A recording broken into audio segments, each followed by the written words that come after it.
My name is Ruth. I was born in Moab, a small land of quiet hills and golden dust. As a little girl, I laughed easily.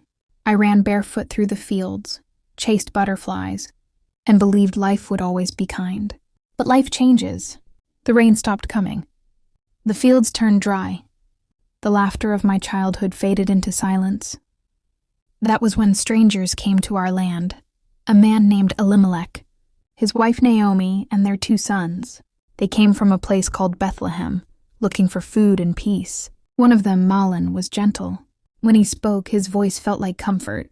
We married, and for the first time in a long time, I felt safe again. But peace doesn't always last. One by one, sorrow came. Naomi's husband died. Then my husband. Then his brother. 3 graves. 3 women left alone. I still remember that night.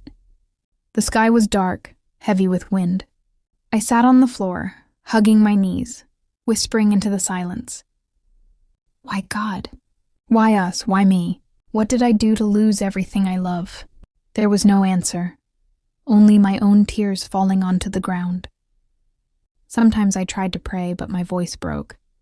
I wanted to scream, but all I could do was weep. Days passed. One morning, Naomi looked at me and the other daughter-in-law, Orpah, and said softly, "My daughters, I must go back to Bethlehem. You must go home to your families. You are still young. You can find new hope." Her voice trembled. I wanted to speak, but my mouth stayed still. Go back? Forget my husband? Leave Naomi, the woman who had become my mother? I walked outside. The air was dry, the sun cruel. I stared at the hills of Moab, the place of my memories, my love, and my pain. Tears filled my eyes as I whispered to myself, "Do I really have to go? If I leave her, will I ever forgive myself? If I stay, will I survive?" The silence around me felt heavy, but somewhere deep inside a small voice said, "Don't leave her. Love is stronger than fear." I went back inside, trembling but sure. I took Naomi's hands, tears running down my face, and said, "Please don't ask me to leave you. Where you go, I will go. Your people will be my people, and your God will be my God." Naomi couldn't speak. She just held me, and we cried together, 2 hearts broken but not defeated. That night I packed a small bag, just a shawl and a piece of bread. Before we left, I turned back to my home one last time. The moon was shining softly on the fields where I once played. I whispered, "Goodbye, Moab. I don't know what waits for me, but I will follow love, and I will follow faith." Then we walked away, 2 women, small in the dark, but carrying the light of hope in our hearts. The road was long, so long that it felt like time had stopped. Dust covered our feet, the sun burned our backs, and the wind carried the smell of dry earth. Naomi walked slowly in front of me, her shoulders heavy, her head low. Sometimes I wanted to ask her to rest, but when I looked at her tired face, I saw something deeper than pain, a heart still alive even after breaking. Days passed like shadows. We ate little, drank less, and spoke almost nothing. At night, we slept under the stars. I would lie awake, staring at the sky, and whisper to God, "Are you still here? Why does the road feel endless? Are you guiding us, or are we walking alone?" The silence answered me. Only the wind touched my face. Sometimes I wanted to turn back. My heart whispered, "Ruth, you can still go home. You're young. You can start again." But another voice, quiet and strong, replied, "No, you chose love. You promised to stay. Keep walking." One morning, Naomi stumbled. Her feet were bleeding. I tore a piece from my shawl, knelt down, and wrapped it gently around her ankle. She looked at me with tears in her eyes and said, "You shouldn't have come with me." I smiled through my own tears. If I hadn't, I would have lost who I am. We kept walking. Every step hurt, but every step also felt holy, as if each tear we dropped was watering something unseen, something that would grow later, when the pain was over. At last, after many days, we saw the hills of Bethlehem. The wind was cooler there. The air smelled of life. Naomi stopped and stared. Her eyes filled with tears. I asked softly, "Are you happy to be home?" She shook her head. Home, I left full, but I returned empty. When we entered the town, people began to whisper. Is that Naomi? The one who left so long ago? Naomi's voice trembled as she said, Don't call me Naomi, which means pleasant. Call me Mara, for the Lord has made my life bitter. Her words cut deep into my heart. I wanted to hold her and say, No, Naomi, don't give up. But I stayed silent. That night I couldn't sleep. The moonlight touched Naomi's face, tired, beautiful, full of sorrow. I whispered, God, I don't understand you, but I still believe you're here. When the morning came, I saw people in the fields, strong men and women gathering grain, their laughter filling the air. My heart ached, but I felt a spark, a small light. I said quietly to Naomi, Let me go to the fields and pick what's left. Maybe someone will show us kindness. She nodded slowly. Go, my daughter. May the Lord be with you. And so I walked toward the golden fields. The sun rose behind me. The air was soft and warm. For the first time in a long time, I felt something deep inside. Not happiness, not comfort, but hope.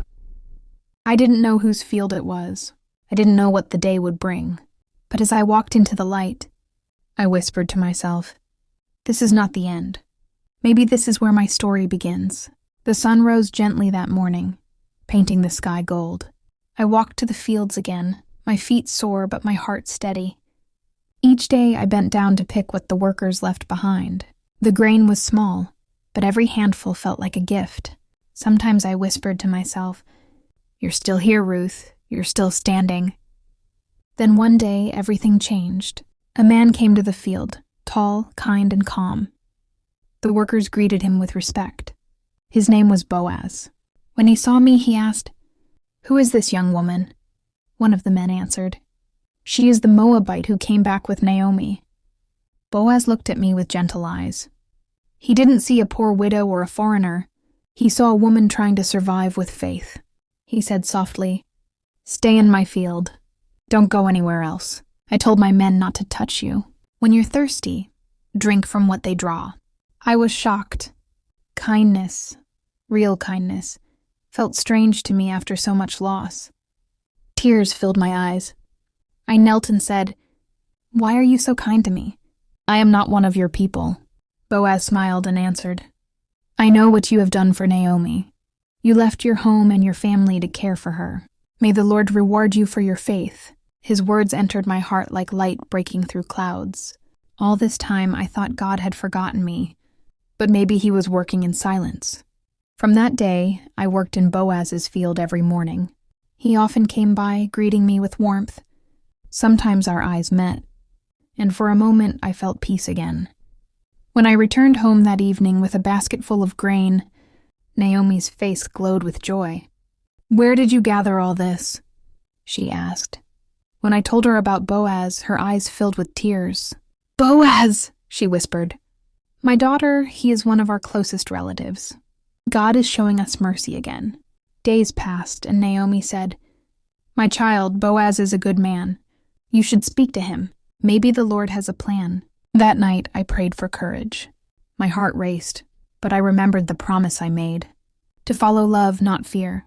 When Boaz saw me again, he said softly, You didn't chase after younger men or wealth. You chose loyalty.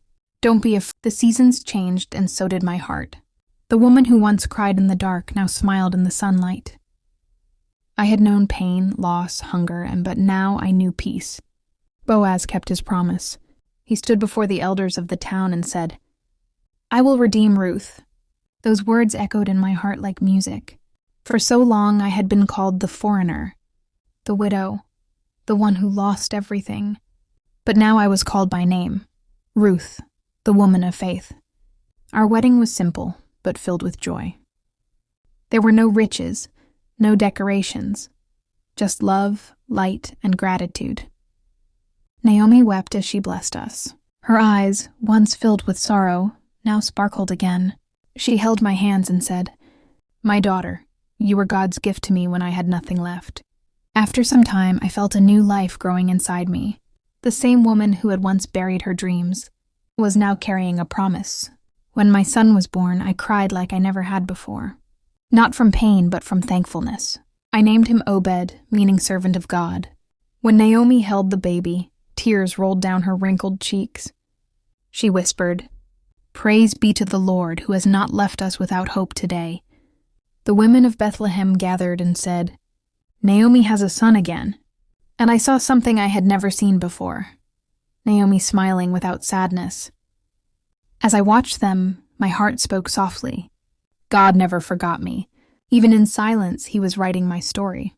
Years later, I learned that Obed would become the grandfather of King David, and from David's line would come Jesus Christ, the Savior of the world. I was just a woman from Moab, a stranger in a strange land. But God turned my pain into a path for his plan. Sometimes I sit near the window at night and remember the road we walked. The hunger, the fear, the tears, and I whisper, if I had given up, I would have missed the blessing. Now I know. Faith is not about seeing the way. It's about walking even when you cannot see the light. So to whoever listens to my story, if you are lost, if you are hurting, if you feel forgotten, remember me. I was broken too, but I kept walking. And one day I walked into grace, because every tear has a purpose. Every road has an end, and every heart that refuses to give up will one day find its peace. Sometimes life breaks you before it builds you. Sometimes God takes everything away, just to show you that he was everything all along. Ruth lost her home, her husband, her hope. But she never lost her faith. She walked through pain. She cried in silence. She worked when no one saw her. And one day, the same road that brought her tears led her to her blessing. If you are in your dark season, remember, even silence can be holy. Even tears can water something new. You don't have to see the plan. You just have to keep walking. When everyone else gives up, don't. When your heart says, I can't go on, tell yourself God still sees me. Because one day you'll look back and understand why it had to happen that way. Pain changes you, but faith transforms you. So don't give up. You are not forgotten. You are being prepared. And one day your story, like Ruth's,